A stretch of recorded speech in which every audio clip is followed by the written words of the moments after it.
Hi, my name is Chris Kiak with CMK BIM Consulting.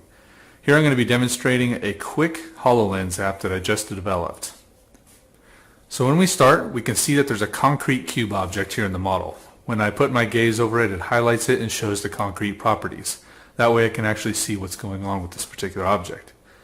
Now, what I want you to do is sort of imagine that I want to actually create multiple objects, whether it's any structural element or an architectural panel, you name it. But I want to do that here in a holographic environment. Create.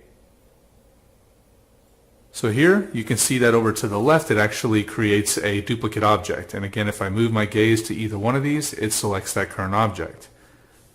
Now if I finger tap, it'll actually move that object to the location that I'm finger tapping to.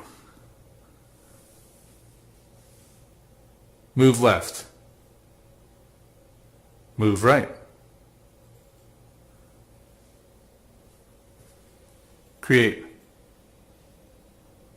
Move left. Stop. So here, in a combination of both voice commands as well as finger tap gestures, I can actually create and author a brand new model versus just visualizing it.